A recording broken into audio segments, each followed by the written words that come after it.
Strangers, great to hear this. Always nice to have Sigrid on. 7:10, Monday morning, radio on breakfast. Come on then. Let's get at Monday. Patrick's been on and says, I saw Sigrid in Chicago on Wednesday. Oh, lucky you, Patrick. Well, I'll dedicate that to you.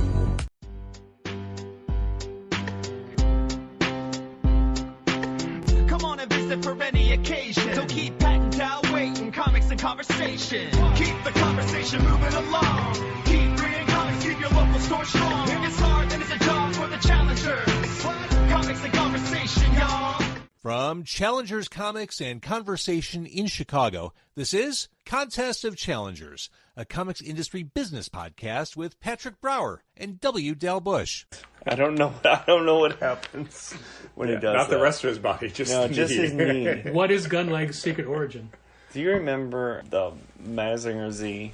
Oh, yeah. When I was a kid, the cartoon, the dubbed version, where the female robot would shoot its boobs as missiles. Yeah. Do you remember this? Yes.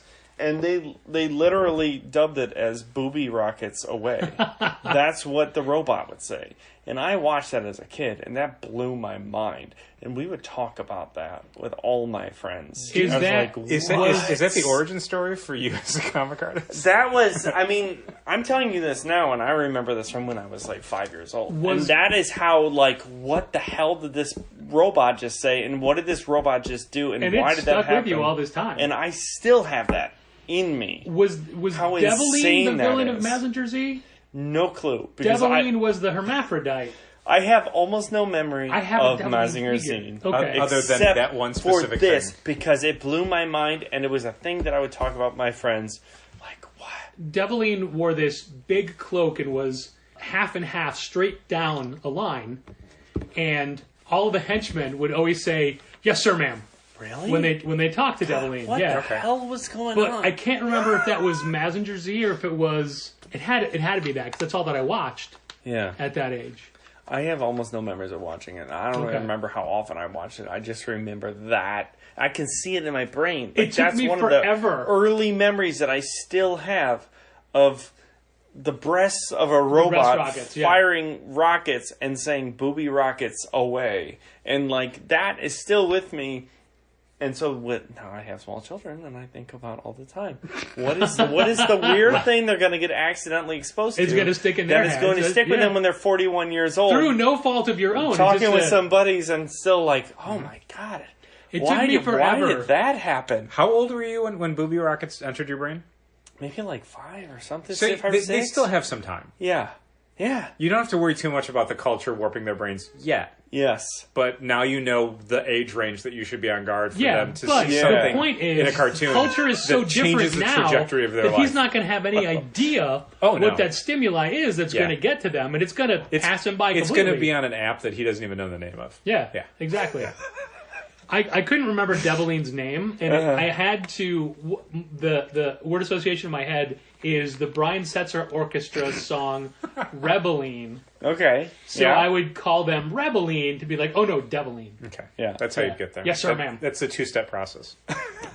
So anyway, this is a Contest of Challengers road trip where we are out of the confines of our studio, and we've taken a little visit to the underground lair, the basement, of Ryan Brown's house. Hi, Ryan Brown. Hello. So, when the pandemic happened, my brother lives in Japan. Yeah. And I had... Home of Mazinger Z. Yes, exactly. I wanted to go see... Mazinger, but okay. I've heard from other countries, Mazinger Z. Fair. I'll allow it. The country of the rocket-powered breasts of that robot. Yes. That are very formative for me. Very I need to strange. dig up a photo of that. Very strange. Because I don't remember her name. Yes, very strange. I have no clue. Yeah. I haven't. This could be all a lie, like a weird dream I had when I was 5, and now I don't. There were no Go robots in Mazinger Z. I'm sorry, Mazinger Z. But so when the pandemic hit, and then we had a trip booked for Japan. We didn't get to do it, and so we were just like, well, we can't go anywhere. And so I sat on that money, and then I was like, well, you can build a movie theater in your basement really damn cheap. And so I was able to, like, like screens are super cheap, projectors are really cheap, and so I use that Japanese trip money I didn't get to do to build a little movie theater in my basement. And we use it to watch the worst football games. Oh my god! Oh my god! That have ever been aired on, I don't know what pay TV. We've watched a bunch of Chicago Bears football games at the Ryan Brown compound. And I'm sorry, is that Noxymora, Chicago Bear football game? No, they actually play other football teams. But they are so bad. This year specifically, the Bears are incredibly bad. The only positive football memory beyond the general camaraderie memories is the one game where Tom Brady forgot how to count to 4. Mm-hmm. And lost to Chicago Bears. That one we watch in your backyard. That was outstanding. Yes. That is one of my favorite football memories of all time. Maybe the greatest game I've ever seen, because it is just Tom Brady thinking he had 5 downs for some reason and having to be told, no, despite being Tom Brady and none of the rules applying to you, that is the one rule the officials are going to enforce. 4 downs. That's they said game over, and he's like, wait, that was 3rd down. And then I was like, no, the game is over. And then he got very mad. Mad. That memory is so heightened because it was the height of the pandemic, and you both came over to watch it outside projected on the side of my garage in the cold. I had a fire in the fire pit. Mm-hmm. I was really close to having just had my leg surgery then too. Yeah, your leg was still all messed up. Yeah. And we were terrified of each other even though we're outdoors because we didn't really understand COVID yet. And it was freezing. And then you had an amazing stick, amazing fire stick. I still have it. It's such a great stick. Thank you. Like our good friend Mitchell Davies from All Star Comics in Melbourne, Australia, always has good stick content on his Facebook. Yeah. And I had to send him a photo of that stick. Oh, really? On fire. Yeah. Yeah. It's a good stick. Carrie my wife always refers to it as the family stick. And it is, I've accidentally left it outside in the winter for the last couple of years, and it's still going strong. It's like sticks are made to be outside, I guess. I don't know. That's weird. That's weird that you think that, but okay. Is it the family stick because everyone in the family gets to use it, or because it is now part of your family? I think it's part of the family. I think so. I think so. I think I have to claim it as a dependent at some point. How rank it with your children? Is it least favorite child, most favorite child, right in the middle? Distantly last. Really? Okay. Distantly last. But didn't it come first? It gets a couple of bonus points because it doesn't cost me anything. And you can leave it outside in the winter and it doesn't complain. It doesn't need its own room. How many bedtime stories does it No need to hear every dinner. night? It doesn't need lunch. No daycare. I kind of like this stick. And it has equal potential to burn your house down as your children do. So really, I kind of like this stick. it's win-win. I'm kind of into the stick. Stick's got some positives. Mm-hmm. So regardless of football, Ryan Brown, you seem to have been under the radar recently. What have you been working on? I have been working on 8 Billion Genies. Have you heard of that? Is it coming up? When's that launched? Let us know. It launched a while ago. You guys should really do some publicity for it. It's a real slow burner. Eventually it will catch on. Okay. But maybe when it reaches that 6th and 7th printing for issue 1, maybe then it'll start to catch on. That is great because it just blocks the fact that every issue is 27 pages that I'm drawing and coloring and designing and and slowly killing yourself to execute. You're putting all this effort into 8 Billion Genies, yet you're standing here talking to us in a curse word shirt. Mm-hmm. Who's your favorite child in this scenario? I don't have any 8 Billion Genies shirts. That's why. What's up with that? Why is there no 8 Billion Genies merch yet? I don't know. We'll get there eventually. Oh, I'm sure. Looking at the channel that we're watching right now, I assume it's on. I assume someone else's. There will be some merch at some point. That there probably will be. Yes. Okay. Yes. Mm-hmm.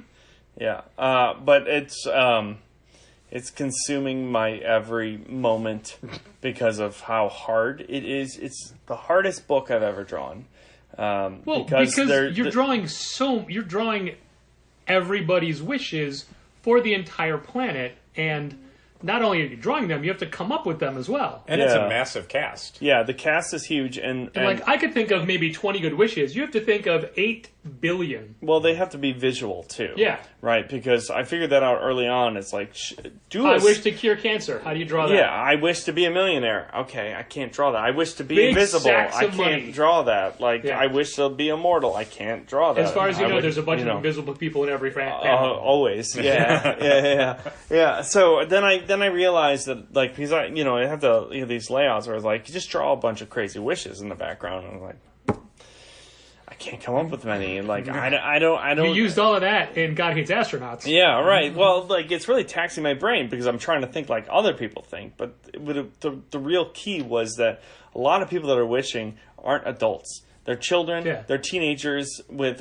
no concept of what this actually means. People, they're not thinking strategically with their wishes. Right, they're not at all. And so they might just do something to get YouTube followers. They might do something outrageous. They might be a little kid, just be like, I think one of the things people don't even think about is you think about what your wish would be, but you have to think how that relates to other wishes. Yes, it's a completely different huge question. Thing. Like, yeah. I'm not even going to ask you what your wishes would be. Have you thought about it? I haven't. I honestly haven't. I thought about it a lot. Yeah. I know what mine would have been, but in a world where everybody has a wish, I don't know how it would have helped. Sure. Mine would be for perfect physical, mental health for every member of my immediate family. Yes. So, but then they could still get crushed by a giant dinosaur that's immediately upon leaving their house. Sure. The key is you work with your entire family to everyone's wishes benefit the group, right? So you have to work in tandem with a bunch of different people, and one person has to use a wish that protects them from all outside wishes, right? That's clearly the first thing that needs to happen. Sure. Which, right? Spoiler alert. Which is why we can have a story, in right? the first issue. That's what happened in the first issue. And I had this idea a very long time ago, to the point where I was going to ask you how long this has been. Yeah, I own 7billiongenies.com. Like, that's how long ago it was. Yeah. Literally, I think originally, a billion people ago. Originally, it was 4 years ago. Originally, it was 6 billion genies, and there were like 6.5 billion people in the world, and 6 billion genies was my idea. But 4 years ago, on the Last Divorce Gun album, there's a song called 7,000 Million, which is 7 billion, to represent the people on the planet. But even when I was writing it, I knew it was 7.5 billion. No. It just didn't work lyrically. And that was 4 years ago. It was 7.5 billion. Yeah. So this is at least... We're almost at 8 billion. It's close. We're really close. So this is easily like 8 to 10 years in the making. I bet we'll hit 8 billion before the book's done. I haven't checked it recently. It keeps going up. That would be a big tie-in. You're not going to hit 8 billion in that book. Well, that's where the book starts, right? Yeah. When the 8 billion person is born, everybody gets a genie that grants them one wish. And it's what happens over the rest of the course of humanity. And so... it's a staggering population drop as the issues go on. As you would imagine, right? Because those people, have it segmented where every issue is an increasing period of time. So the first issue is the first 8 minutes. In an increment of 8. Yeah, and then it's the first 8 hours... first 8 days, 8 weeks, 8 months, 8 years, all the way to final issues, first 8 centuries. So we really see the whole course of the rest of humanity once genies are introduced. I will admit, as a reader, I didn't understand the scope of it at first, realizing, in my head, I'm thinking the people in the book would be. Dal's watching Silent Football. I'm trying, so... there has been a question as to who is the person all the way on the right of the broadcast. So now that they've changed the broadcast to the TNF nightcap, I'm watching this for Ryan so we can find out, because I'm hoping they'll have a little on-screen graphic saying here's who's talking, and they haven't. Kyle Fitzpatrick. All the way on the right? No, I know he's the middle. Yeah, no. That was my joke all during the game, Dal. It was, it's true. So yeah, despite this, I don't know.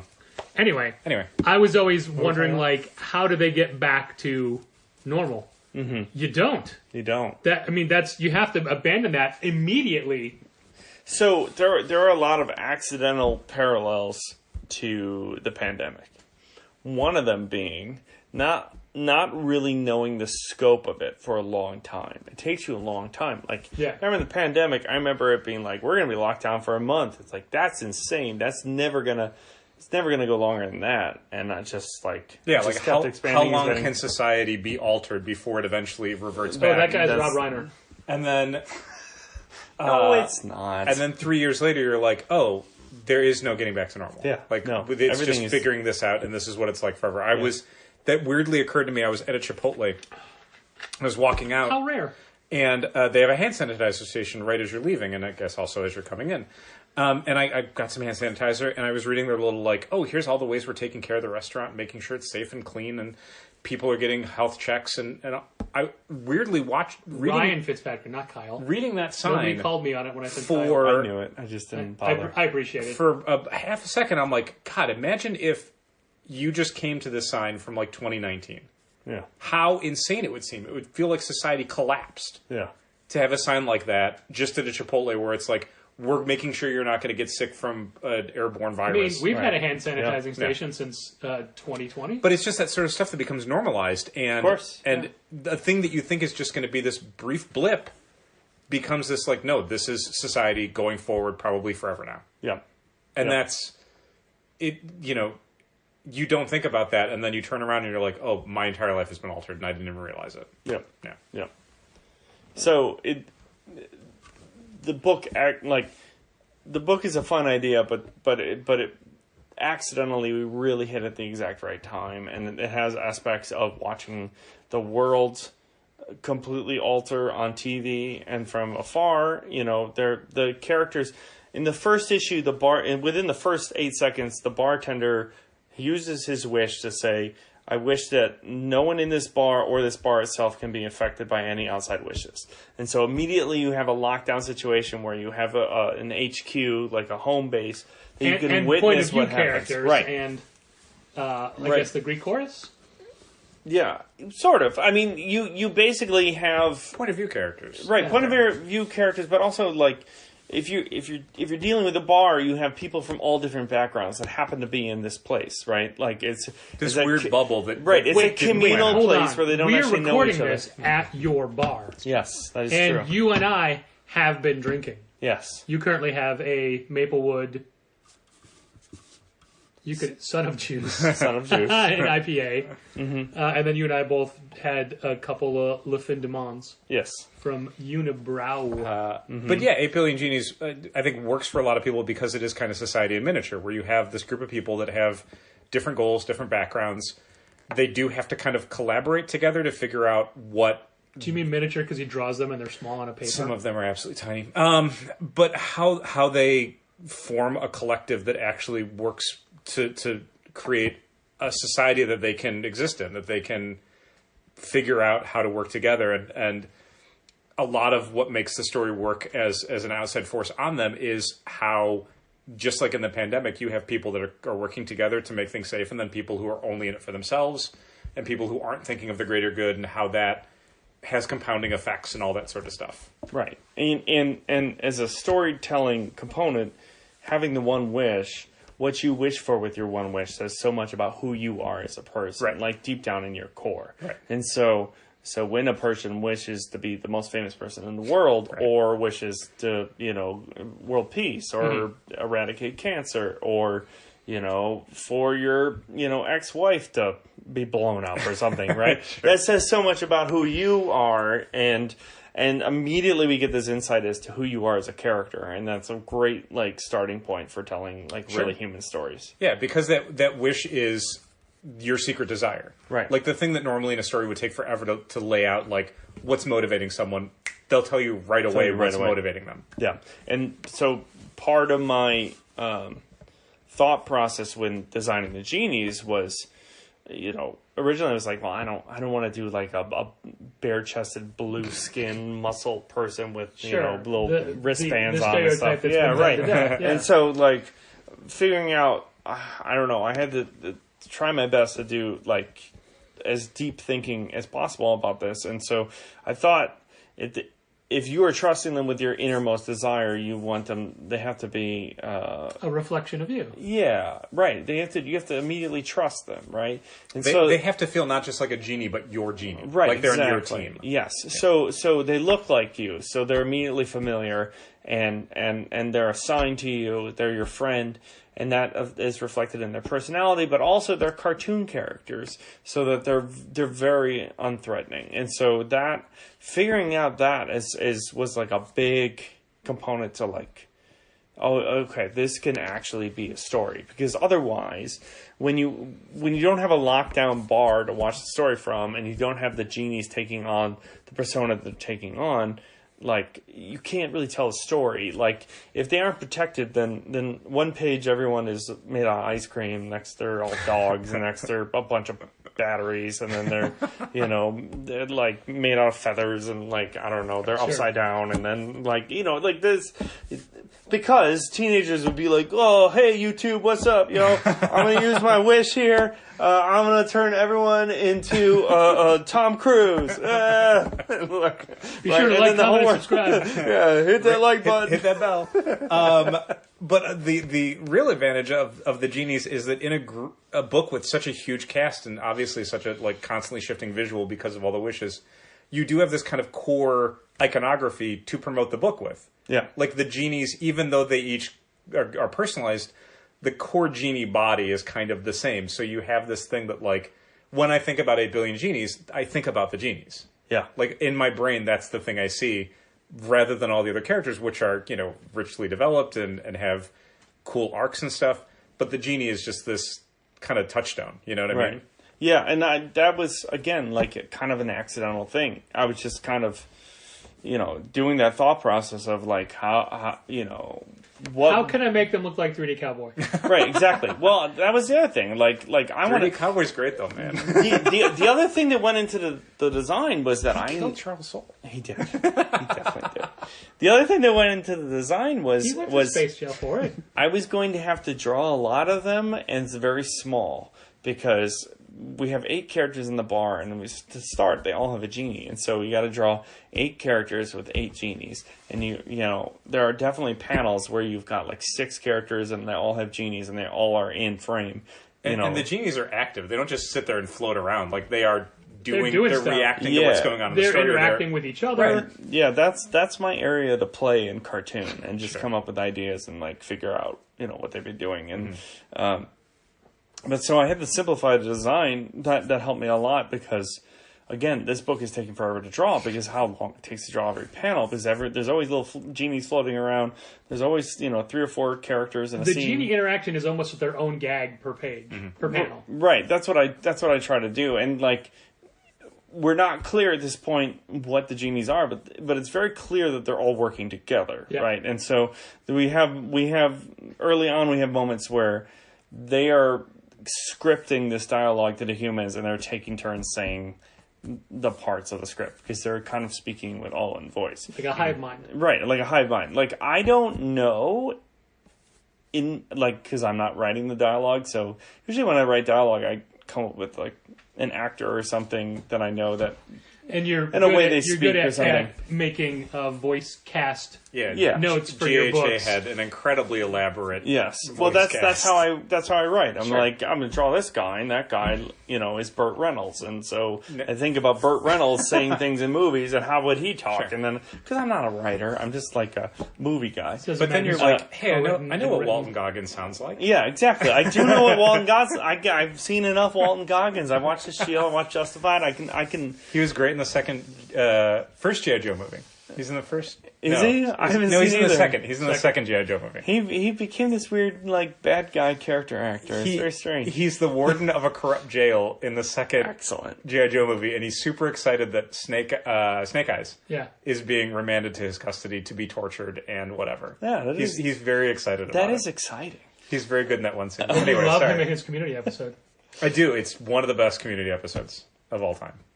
I'll have to seek it out. One of my favorite genie things you did was something that a lot of people might not have seen, but you used an old God Hates Astronauts cover, issue number 1, and updated it where every character on the cover, all the superheroes, all the farmers, all the cows, have their own genies. Yes. Yeah. And, I mean, look, if I were doing this myself, it would be mainly about the animals and what they would wish for. And in my version of 8 billion genies, it would be 8 billion plus every animal would also get their genie. And then it would just be like giant pyramids of hay. And, the frogs are wishing for weird stuff. I think that frogs would be, have human feet now. I think that the desires of animals are pretty clear, but not to be eaten. Not to be eaten. Yeah, I think that would be its own little fun thing. But have you thought of doing a Frogs Hate Astronauts 8 Billion Genies crossover? Oh man, if only there was more time. Well, you're not doing yourself any favors by doing 27 pages. Every issue except for issue 2 is 27 pages. Issue 2 was only 22 for some reason. Charles really nailed down what he wanted to say, and that's a great issue. And I don't know. It's have all 8 been written? No. Okay. No. We only the first 4, which is weird. Yeah. Now there's been 5 issues out. We did. We finished 3 issues. Yeah. And then we worked on, and Charles did his magic and figured out how it would all wrap together and how it would go. So Charles had a really strong outline for how the series would be. So that's what we took to shop to Hollywood, was 3 finished issues plus an issue by issue breakdown of what would happen for the rest of the series. When you were shopping around, was it printed at this point or not yet? No. These are just finished issues that you had drawn and were ready to go. Yeah, we're just sending PDFs and then an author statement and then a synopsis of what would happen for the rest of the series. Sure. That's weird. We got the first 3 issues, but never that synopsis. Yeah. Well, I mean, I assume... You didn't even let our production company bid on it. Unbelievable. Well, you snooze, you lose. Ink on Paper Studios Films. I assume that in the oversized deluxe hardcover we'll probably print that.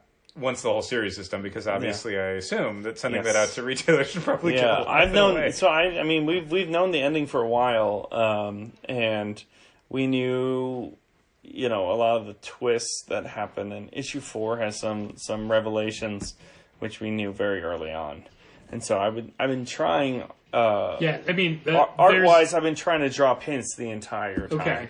I need to go back and I know what you're talking about. Yeah. And it makes such good sense, but it was a thing that I never even anticipated coming, and we can't obviously talk about it because people haven't read it. One of the hints, I will give this one hint that I've been doing for myself and will continue for the rest of the series, and it's been my own private little fun challenge, is that nothing breaks the panel borders unless it's a genie or made by Genie Magic. Okay. And so so now I know what to look for. It's a pretty strong limitation. Yeah. Okay. That if you hunt for it, it will tell You'll you see something right about away. the book. Okay, cool. Yes. No, I know what to look for. Yeah, but I obviously did not advertise that before drawing the book. Yeah, no, of course. I didn't even tell Charles I was doing it. And that's a great a little bonus to it. Yeah. Yeah, and those genies, like that. they'll float in and out of panels, because I wanted to have this thing where style-wise, I wanted them to be such high contrast that they really felt like they were from another world. Sure. And so that they have extra dimensions to them that the comic characters don't. Right. Yeah. So they're fantastical in their own way. So I have one style that I use for everything inside the bar, and then I have a style for everything else, and then I have a separate style for genies. So I'm using 3 different styles, like the cartoony, the normal Ryan is for outside stuff, and then like the scratchy, gritty stuff is for inside the bar. Originally, I thought maybe even the inside the bar was like black and white, so you get this, Technicolor, open the door, Wizard of Oz moment. Sure. When you see what the hell's going on outside. Sure. But then I couldn't commit to something that limited. Did you spend a bunch of time designing the bar, since the characters are going to be spending so much time there? Yeah, but it morphs. Relative to like other series. It morphs over time based on how much space I needed. It gets bigger over time, which I was looking at the first issue, and it's pretty tight. So the first issue is based off the Empty Bottle in Chicago. Nice. Just from the interior. Just on the block of Challengers. And then the exterior is completely ripped from just a photo Charles found of a bar in St. Clair Shores, Michigan. I don't even know what it's called. And I just used that shape. It's called 8 Billion Genies. Yeah, it is now. I used that shape for the exterior shots, and then the interior. In the previous life, I went to the Empty Bottle many times, and it needed to be a bar that also was a rock club, but it wasn't like a giant, open into a giant whole space. It needed to be a club/dive bar, right? Exactly. Yeah. And so the Empty Bottle was like, I have enough sense memory of this, and the mutiny is just too small. What did I see there? I saw Portastatic there. I think maybe I did. I think I did. I can't remember what the last show I saw at the Empty Bottle was, but I know I've seen Tortoise there several times. Before the pandemic. Yeah, maybe. Yeah. Anyway, So that's what it is. And if you look at pictures of it, it's like the empty bottle. If I shortened the length of the bar and I took like 2/3 of the clutter out from behind the bar because I didn't want to draw that over and over again. Sure. But like the stage, the layout, that whole thing is, it's my. I'm not using photo reference, but it's my memory of what it was. And then you can see it in the first issue where it's pretty tight space wise. And then like there's this. Not counting the second room, it's a very similar layout to Dumbledore as well. Except for the second instance. I've been to Dumbledore, but it's been not nearly as much. For some reason, like, I had a friend that worked at Empty Bottle. I've probably been there. I've probably seen 20 shows there. I just had a pretty good, like, idea of the length of the bar that leads to the stage with a little bit around for, like, a back door to go, and where the restrooms were and stuff. So I just kind of, based it off, like, I did it a lot. Well, that gives it a nice little extra dimension for Chicagoans. Yeah, and it helps me as an artist, like, ground myself, like, if I sat down and drew a schematic of a made-up bar, like, I'd have to keep referencing it, but when I'm doing it myself, I'm terrible at continuity, and if you actually pay attention to my shit, it's just like, oh, that person is... Like, the guitars switch what hand they play with a lot. And it's like, well, yeah, but in this panel... First it was a Fender Strat. Now it's a Gibson Flying V. Yeah, what is going on with this guitar? This panel is easier to draw, and, like, you're pointing the viewer in the right direction if they're holding the guitar this way. So that's just what they're doing here. And it's a comic book. Sure. So I do a lot of that where I'm just... Also, that first issue I drew, and then it took me like 6 months to get to drawing issue 2, so everyone kind of looks a little weird. So for the now that I've really locked down the genies, since it's the shock of what's happening, aging them immediately. Yeah, it ages them and changes the style in which they're drawn. Yep. That was one of the wishes in the first few seconds. Yeah. Before anyone could wish for no wishes to impact anyone, somebody wished for everyone in the bar to get 6 months older. Yeah. Before I vocalized my family wish, my first great wish to change the way that I'm drawn. Sure. Yeah. Sure. Yeah. Constantly. Just make sure next time I'm drawn, the artist is not looking at previous drawings of me to remember exactly how I'm drawn or what side my hair is parted on, or if I have earrings. Or instinctively how I think I look, not how you see me. Mm-hmm. Right. Yeah, it's so riddled with continuity errors, and a lot of it is just the speed that you have to work in comics. Those are not continuity errors. Those are wishes by people we don't see in the book. Yeah, those are clues. Yeah, clues. Good luck, Sherlock Holmes. I meant to ask you this earlier, and I don't mean to put you on the spot while we're recording this, but however, signing for the hardcover? Yeah, absolutely. Okay. Yeah, of course. I don't know if you're burned out on signings, just being mere days removed from New York Comic Con. Yeah, no, I love doing it. I mean, I make comics because I want people to read them, and like a signing is usually like convincing people to take a chance on a book or being more interested in it, or they already like it, and so I get to talk to someone and I get to hear that they actually read it. And like I gotta assume that a signing for like a collected hardcover is going to be different than like pitching the first issue, because you don't have to explain it. It's largely for people who are like, I'm already a fan and I want this. They just showed the replay of the helmet door. Yeah. Oh my god. Please don't show any clips from this Washington Commanders Chicago Bears football game. They're all terrible. Can you draw while watching football? Yeah, I do it. It doesn't want to like make you... Actually, I assume that your preferred way of drawing is listening to baseball. Yeah, because baseball is easier to listen to. Yeah. Like, baseball, it's more conversational. It's easier to kind of lay out the information, what's going on. Football, everything happens so fast, and there's so many moving parts in a play. Yeah. You can't describe what every player is doing in each play, but you can in baseball. And you prefer radio broadcasters to TV broadcasters? Oh, of course, yeah. Oh, yeah. For, do you have specific... Now with the internet, do you have specific Detroit-based broadcasters you would listen to for... games? Yeah, I listen to the Detroit Tigers radio broadcasters. I think they're pretty A-level in general, but most of the time TV broadcasters are terrible. Like, what do you think really about Joe terrible. Buck? Do you like him at all? No, I don't. I don't like Joe Buck at all. But like my favorite team for the last couple of years, and I think they split up this year, but it was Tony Romo and Mike Tirico. Yeah, I like Tony Romo a lot. Tony Romo, in the very beginning of being a broadcaster, was Nostradamus-like in his prediction of how a play was going to lay out. Well, look, I think a broadcaster, the bulk of TV broadcasters are like hucksters and salesmen and trying to pump you up. Yeah.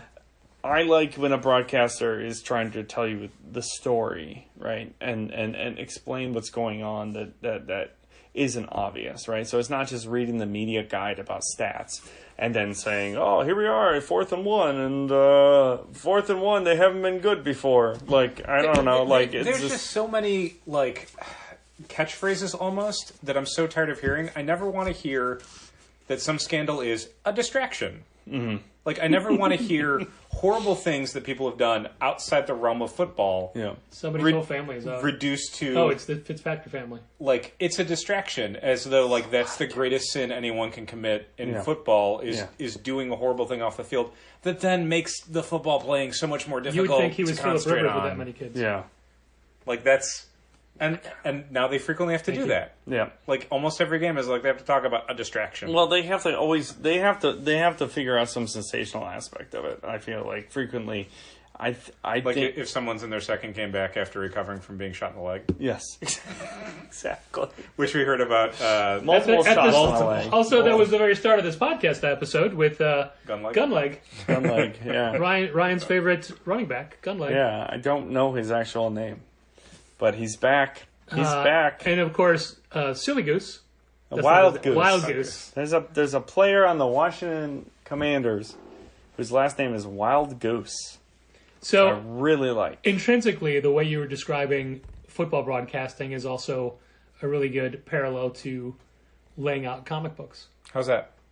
I mean, just what you just said, the way that there's a difference between broadcasters just saying what's happened versus... Oh, all right. Yeah, that's... I mean, sorry. I meant you collectively. Oh, okay. Yeah, I was complaining about how scandals are talked about. So I don't know if that's a thing that the comics industry has a problem with. We talked briefly about the internet being able to connect us to radio we like to listen to. In the very start, the cold open of this episode, which you haven't heard, but the people who have gotten to this point already have, is me on BBC Radio 1 at 1:10 a.m. Monday morning this week. I finally got on the Radio 1 breakfast show at Greg James after 4 years. For what reason? Oh, because I had just seen the Norwegian artist Sigrid at Park West last week. Mm-hmm. And I love her, and her music is great. And they had just played Sigrid, so I messaged in that I had just seen her in Chicago. Mm-hmm. You would think that international listeners are, especially at those times, are a novelty, but not so much. They get that a lot. But anyway, I've been on different shows before, but this was the first time. My first mention on the Greg James show, which is my favorite radio program. Now that I mentioned, he got a song dedicated to him. That's true, I did. Wow. A Sigrid song, yeah. But anyway, I thought that was a neat way to tie that in because that was the cold open with no explanation because we jumped right into Gunleg for this. Just like that. Did you know that? So we are currently the Major League Baseball playoffs are happening right now. Yes, the postseason. And the Mets who won 101 games, and they were in first place for all but like 2 days. Yeah. Shit the bed in the wild card. They did not do good. They couldn't even clinch a division. No. And then they There's a very lost funny... in three. The only team... Well, they couldn't clinch the division because the Braves were extremely good as well. But they had the chance. There are other divisions where there isn't an extremely good second team. They needed to win one game out of 3 against Atlanta. The last 3 games of the season, they won 0. You know what they needed to do? Like a week before, they needed to beat the Cubs, and they got swept by the Cubs in New York. Embarrassing. Which is really where they lost the division. Because playing against Atlanta, they're extremely good. You could lose 3 games. That's not a collapse. That's an incredibly good team beating you. But they lost 3 games. The benefit to that wild card series was that we got to see Nathan Fielder at a Mets game. What? Really? There's a great shot of him. Like the camera finds him in the crowd and puts him up on like the big screen, the Titantron or whatever they call it.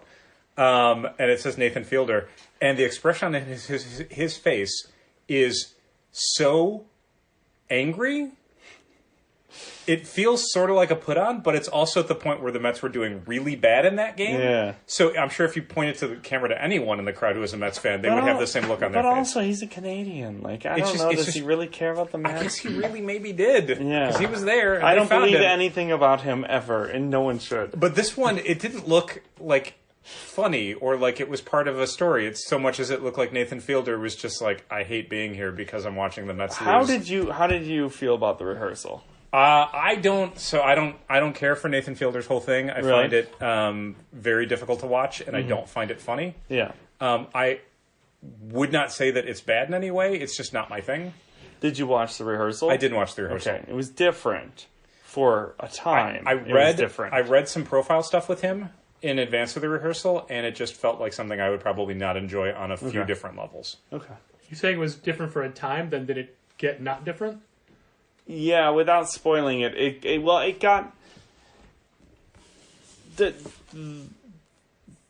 show is a very strange show because it spends the first several episodes explaining what the show is about through having the show, which I've never that's hard to explain, which is like the show's hard to explain. So if I explain to you what the show is about, that spoils several episodes as the show figures out what the hell it's about.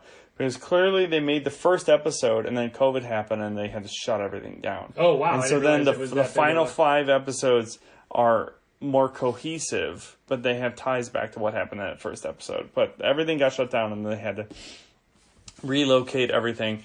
And so what the show is constantly changing. What the show's about is constantly changing. And so depending on what episode you're watching, you're getting different emotions and you're getting something like it is absolutely a show you should watch. If you have children, it becomes an extremely tough watch. I'm not crazy about the stuff that he does, but when he's on, I think he's brilliant. But then I feel like also he's very malicious a lot of times, and I don't really, it doesn't jive with me. It's that part that kind of bugged me because especially like the profile I read, I want to say it was in Vulture or something, and it was a writer who spent a lot of time with him. But it seemed like the thing that he gets dinged with a lot is that people who participate in some of the Nathan For You stuff afterwards were like, I felt taken advantage of. Of course, yes. And you say, of course, and most people watching it would be like, yeah, of course you feel that way. Yeah. But he seems to come at it from either an unbelievably naive point of view or a disingenuous point of view where he's like, I don't know why people would say that. Like, I'm confused by that. And it's like, how are you doing this at such a high level and not realize that people could feel like this made them uncomfortable or they regret participating in it? Like, that's the part of it where I'm like, I don't want to watch this now. Yeah.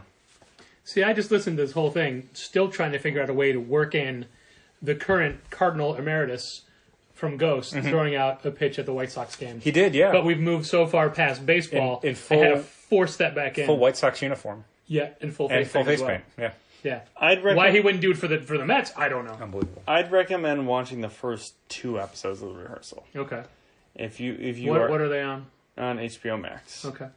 If you are not interested in it, walk away. But I've never seen a show that spends its entire time figuring out what the show is about, and it's very funny how it's just like, well, this happened, so then I made this crazy decision, and that led us into this development tree of our show, and then, this happened, so I went in this development tree of the show. I'm sorry, are you talking about the writing process of being genius now? It's very much like an improv thinking on your feet kind of thing. Okay. It is very, very strange. Not known for liking improv. You don't have to watch it. Ryan, for you, I'll try it. We were talking about Nathan Fielder. Of things that I have seen in the last, 10 years, it's one of the fresher, more interestingly strange things that I have seen. And I have no idea how there was more than one episode, let alone a second season that's going to happen. So, I don't know. All right, what else were we talking about? What I was going to say, when you mentioned that the calling into that radio show in the UK, the MLB playoffs started, and all the people that are foreign that don't live in America that are paying for radio and TV broadcasts, they got hit with a bill to watch the playoffs. It's never happened before, and there was no warning. And so if you're in the UK and you're watching baseball, you pay $130 a year to watch the entire season. Then when the playoffs start, all of a sudden this year with no warning, you have to pay to watch the playoffs. Who are you paying in this scenario? Major League Baseball. So are you paying for the entirety of the postseason through the Super Bowl? Through the World Series, or is it per round? I think it's just for the playoffs, right? And wow. and MLB has issued no public statement about it. Do you know, And this is only for people overseas? Yes. Do you accidentally sign up for it, or do you know, oh no, I need to pay for the whole... What if you are a Mets fan and you buy the whole postseason thing, and then last weekend just fucks you up? Exactly. Did you get to go to I did not go. Oh no, they were in Atlanta. Those no, they were. They were in City. Well, for the wild card games, I was in New York when they were playing the wild card games. Yeah. I thought about it. My mom went to a game. I told her about it. I was like, maybe I want to go. And then I spent the day in New York Comic Con. I'm like, I don't want to be around crowds ever again. And so she went. She went with her friend instead. Whole time? Yeah. Okay. I heard that enforcement was not great. I work at Comic Sketch Art, which is they rep 80 different people. That's new for you now, right? Yes, this is the first time. First show. And they had 50 people there, and they police staff or creators or total 50 creators. Okay, it was crazy. They had multiple. Because that's aisles. the same people that do Ryan Stegman and Stegman was down the aisle from me and Donnie and okay. No. Is she somebody else? She was Three all World, Three Moons people are through them, right? Yeah. Maybe. Mike. I saw Frank Miller in the green room. Is that who I'm thinking of? Frank Miller's rep by them. So. Azzarello, Burnham, Mitch and Tom King are both rep by him. Scott Snyder, Greg Capullo. There's a lot of Gosh, Steve McNiven. Basically, what we know of them is from what we saw of their setup at C2E2, and the time that we were in that aisle, everybody was gone. Yeah. None of them were at their tables. Yeah. Well, that's part of the selling point is they will sell your books while you're not there, and so you can kind of take it easy. Yeah. I still have this grinded out, DIY entirely. Grassroots. I was glued to my table. I was there from open to close all 4 days. Just because a sucker. Just peeing in a Mountain Dew bottle under the table. Like a sucker. I would just have the lines were so crazy. Charles was making little grilled cheese sandwiches with a lighter underneath a little sterno can and Charles had a lot of meetings and stuff, so he was there as much as he could, and he was working really hard. But I work only on this book, so Charles is taking Star Wars meetings and Marvel meetings and all this stuff. So he's running from the table. Oh crap! I gotta go. I got this meeting over here. I got this meeting over here, and so Charles if I don't go to this meeting, I'll have hell to pay. Right. Yeah, I like that. And so it was, we were both. This meeting could give us undiscovered country. Yeah, okay. Huh. Yes, it could. It could. But so we were just gassed. We were gassed the entire time. But they put out that I was supposed to be there 3 hours a day or something, and I was just like, no, I'm overruled. Here. What am I gonna do? Am I gonna go shopping? You could have talked to Frank Miller in the green room. I could have. Yeah, he was. Signing. What about Dark Knight 4, Frank? What if Batman had a genie? What if Batman had a genie? What if? Would his parents be back, or would crime be gone? Oh man, he would root for parents. I think 100% root for parents. But then would he give up being Batman? You're talking about the entire Tom King. You're right on Batman right now. I could give you answers to all these questions. You're close to Tom King now because you're by the same person. Ask him that. Ask him Batman's genie. I'm going to hand you 85 I'm issues of Batman. I'm not close to Tom King at all. I have met him a couple times. I talked to him very briefly at this show. Yeah, but Tim. Tim's your way in. Yeah, Tim's very close to him because they were working on Nightwing together. Grayson together. Got a whole omnibus. Mm-hmm. It's really big. It's a very big book. Really big We've had to order it for people, and it's very large. It's really big. What were they doing? It's Why weird they put so many issues in that one omnibus? I don't want to talk badly about two different creators, but that's a book that was kind of never on my radar. Mm-hmm. So when we have had to get the omnibus in for people, I genuinely think what else is in here? Nothing, just Grayson. It just ran that long. Yeah. It's not... It did well. I have no space for that It gave the world both Tom King and Mikhail Yanin. It did. I mean, it definitely has a very big pedigree now, which is why people are picking up the omnibus, because they were not tuned into either of those creators back in the day. It's a very big book. It's a very big, heavy book. I'd rather just order it when I have to instead of stocking it full time. It gets dinged because it's so heavy, and then it would ding the shelves. Right, that's true. It's very heavy. So I'm sorry we cut off your amazing New York experience and how you only work for a half an hour every 3 hours. When you do a show like that, and you're by yourself, your family's at home, do you just go back to the room at night? Do you go out? No, with other friends from the industry? I mean, that's when you get to hang out physically with your peers. Yeah. And so it's trying to figure out, like, hopefully during the day you can send the right text or walk past the right table to, like, book dinner, get in on a dinner get an invite, or ask, and then after the dinner it's like, what's your what strategy party is for everyone that? going to? Do you try and aim for people you know are from the area, so, like, they'll have a good place to go to? No, I probably should do that. I would think That's probably a very smart Won't idea. Paolo just take you anywhere? He will, but, like... Do you know Maria Wolf? No. Her star is rising rapidly in the variant cover industry, and she loves us, and we don't know what we've done to earn it, but every variant cover she does, because she lives in the neighborhood, she comes to the store and just signs them all. She's Chicago. Yes. Yeah.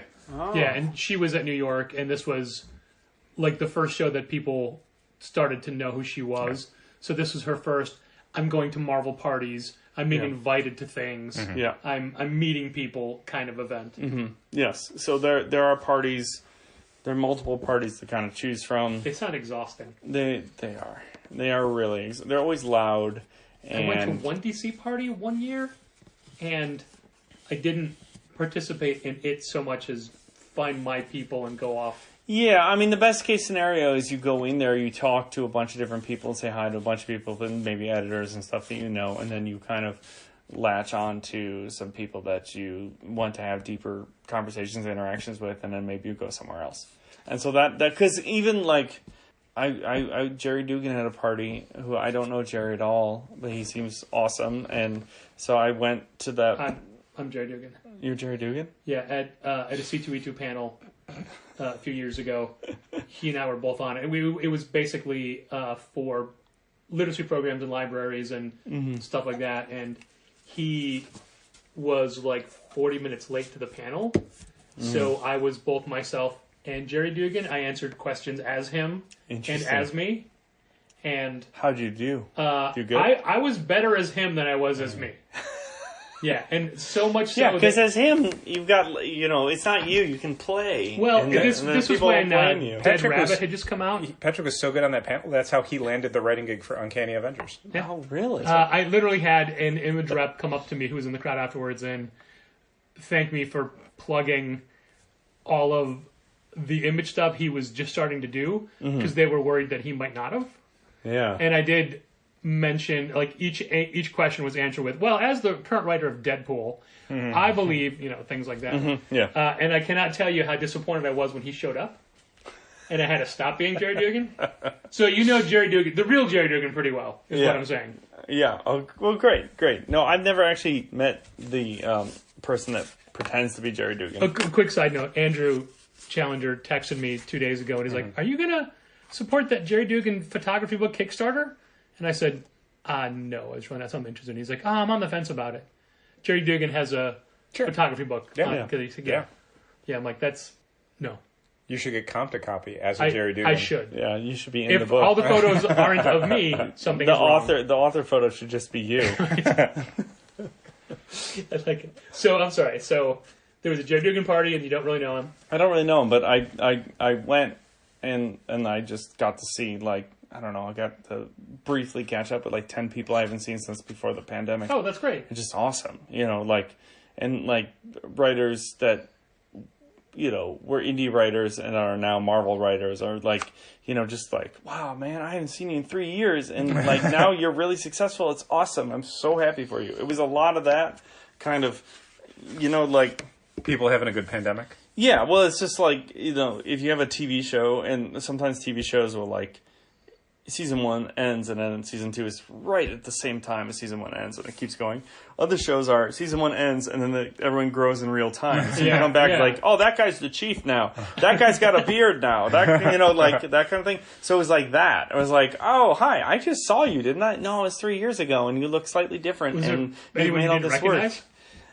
No, I recognize everybody. Like, for the most part, I mean, some people have put on weight, some people have lost weight, some people had more facial hair, but like, for the most part, like subtle life changes. Yeah. Nobody drastically changed. There wasn't some huge like not as far as I'd seen, and so it was just like, it was just really wonderful to like get even like to have brief conversations and just be like, God.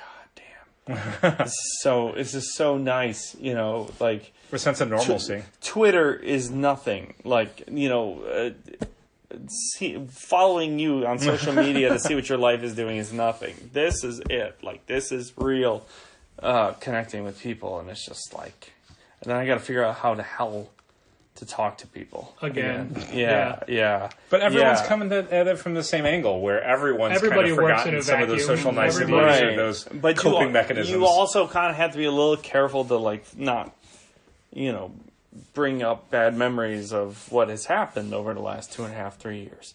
And so, like, hey, I heard your mom died. How did that go? Yeah, it's a lot of that. Or like, I remember, like at C2E2, I was talking to a fan. And I was like.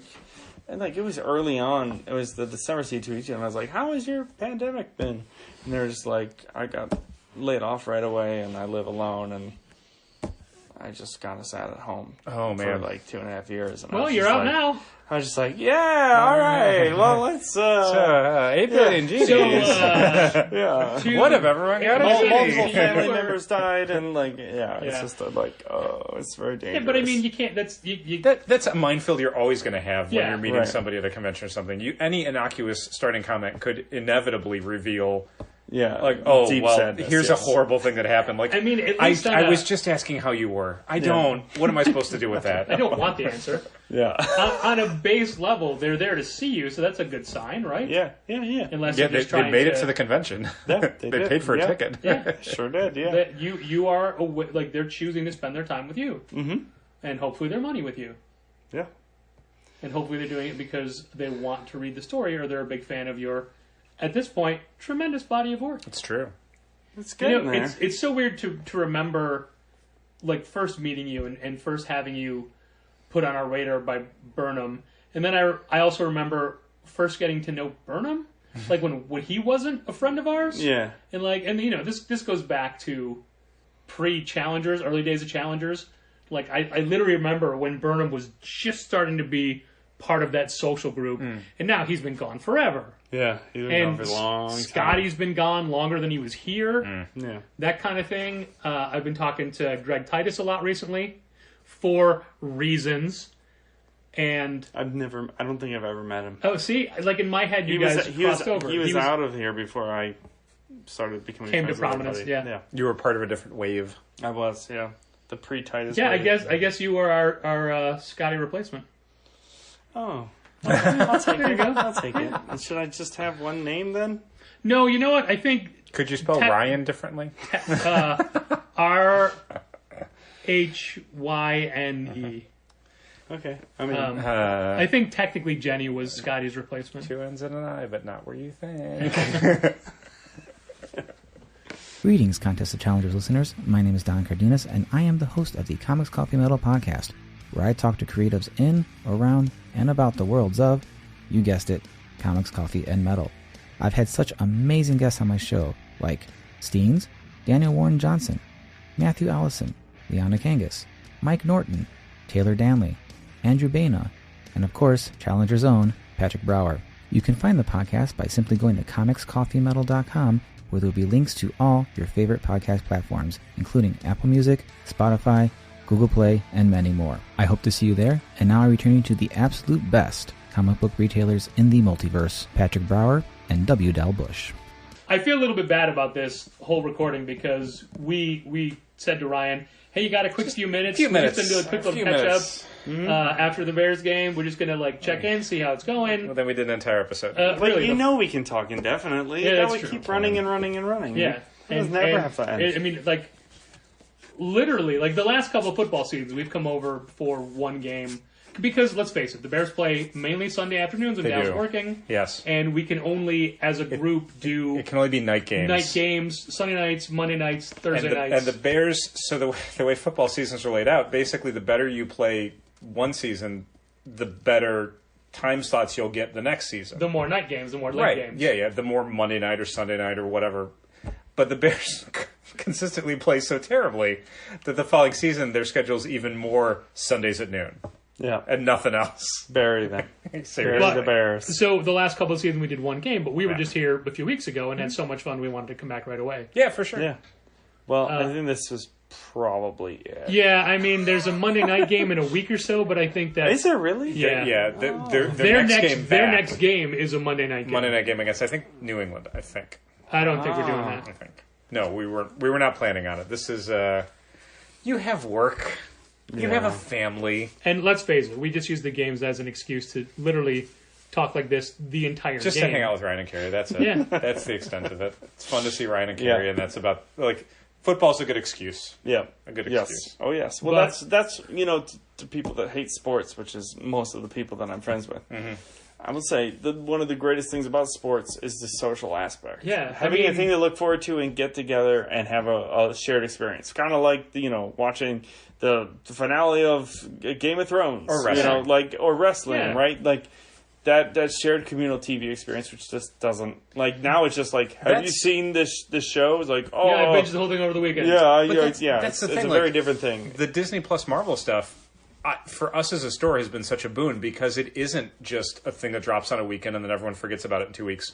It's this rolling 7-8 week thing where we have a huge opportunity to sell comics and toys and pop vinyls and whatever else. It's a graphic novel versus a monthly series, right? Like, graphic novel, you're on the shelf for 2-3 weeks maybe, and monthly series you're on for every single issue, and then you got the trade, and so, like, you're getting a cultural exposure, you're getting talked about more. Otherwise, you just have everything, like, going in all at once, and then you're just... And maybe you've read that graphic novel, or maybe you haven't yet. Most media is benefited by it sitting with you, and you're thinking about it in between being episodes, serialized issues. is really important. Yeah. You digest it. I don't binge anything. I never have. I just think that you just don't learn to appreciate it. You don't let the heavy beats sit. You don't let all the you think about is the sit. ending. Like, that's all that sticks with you is that last Yeah. hour. These guys that do great cliffhangers, you need that time in between. That was the thing I was complaining about with the Night of the Ghoul that just came out, which was a Comixology original from Scott Snyder and Francesco Francavilla. And for whatever reason, they did the first 2 chapters in one issue. So you get to the middle of the book and there's this killer cliffhanger, and then you turn the page and it's like, well, here's the resolution. Yeah. And it's like, why would you not make that 2 issues? Yeah. Why would you not let people get to that cliffhanger and then be like, I gotta go buy issue 2? Instead, it's like, it just does nothing. It's like a question someone asks and then someone immediately answers it. Yeah. It's not boring. Yeah.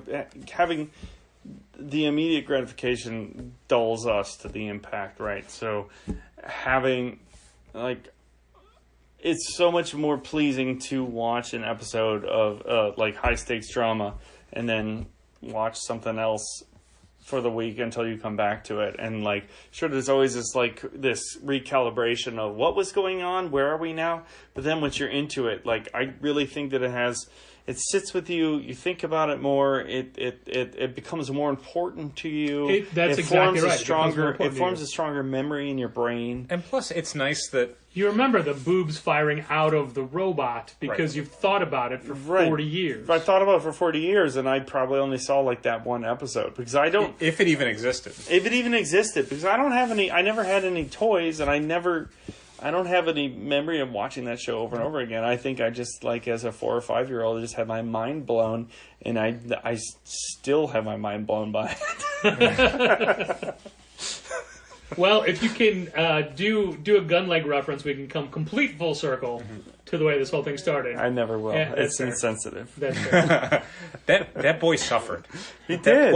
That poor football boy suffered. It is crazy. That was part of a carjacking. We're not sure on which side. He was on the post game and seeing him without the helmet on, he's a child. Yeah, like, well, of course, yeah, he was just drafted. He's his first season. a rookie in the NFL, and he looks like he is about 14 years old. Yeah, he looks like a child. It's alarming. I don't think he ever did anything to invite being carjacked and shot in the leg multiple times. Other than driving multiple a car. times. That's about it. And he scored a touchdown for you today. Yes, he sure did, and I love him as my favorite football player, and I will figure out his name tomorrow. It's Charles Gunleg. Charles Gunleg. The second. Is that a reference to the two shots? No, that was a classic take 2 grapes. Allen Robinson the second. Okay. Oh, Ryan, Robinson where can people too. find you on the socials and things? Or do you not even care? I'm at Ryan Brown Art. Would you rather they sign up for your newsletter? Yeah. Oh yeah, to stay abreast of all of the Ryan Brown. Yeah, I mean, Boobie-Rockets? I started this all of my deep memories that you don't want to know about. It's email therapy. Yes. Yeah, I along with some other people, I've really started to just. Social media is unreliable. Yep. If you have a Patreon, everyone has to pay for learning about you. And so I've, kind of figured out like a newsletter is the best way. Then, you sign up for the newsletter, and then when I have important stuff, I tell it to you first. And that's pretty much it. Yeah. It's much more reliable if you're interested in what I'm doing than follow me on any social media or, like the concept of charging people to know about my comics via Patreon is not something I'm comfortable with either. Fair. So I have a mailing list, and if you go to any of my social media, you can find a way to sign up for it. Do you have a Linktree page? Yes, there's a Linktree that has a link to my web store, original art, and my mailing list. Okay, so it's linktr.ee/Ryan Brown Art. Yeah, could be. Maybe. Browntown. I think Try Browntown. Browntown. Brown with an E. Brown with an E, Town with an E. If you just look up Ryan Brown with an E on the end, art, you'll find my social media, and then profiles have links to signing up for a mailing list. And as someone who is signed up to your mailing list, I can verify that you do give integral information as to... I guess maybe, Patrick, you can just give everyone the link. They can just email you, and then you'll be like, here's where Ryan Brown's newsletter is. Sure, go ahead. Challengerscomics.com. I will put the link in this episode description. There you go. Yeah, and it's been a thing that I've had it for about 6 months, and I will. Anyone that's signed up for the mailing list, they'll get first shot at limited edition things that I print, and then immediately when they sell out, people get really mad at me, and then I say, "Well, did you sign up for the mailing list?" You would have known about and they're this. like, "No," and then I'm like, "Well, I don't know how else to do this better." As a lazy person, one of the smartest things I did in the last 2 years is sign up for the AEW mailing list to get pre-sale codes for their tickets for live events. Yeah. Absolutely improved my life because I got so much less stress of trying to be there when a drop happens instead of do it the day before when 15% as many people are trying to get tickets. If you actually like the thing, it's a win-win situation. Sure. Right. And it's a free newsletter. It's not annoying. It costs you nothing. It's just one more thing in your email box. So I wanted to do it through Patreon, and then I figured out that you have to charge at least $1 to everyone. And I was like, well, I'm not going to do that. No. I guess. Yeah. Because $1 means what I'm telling you has value.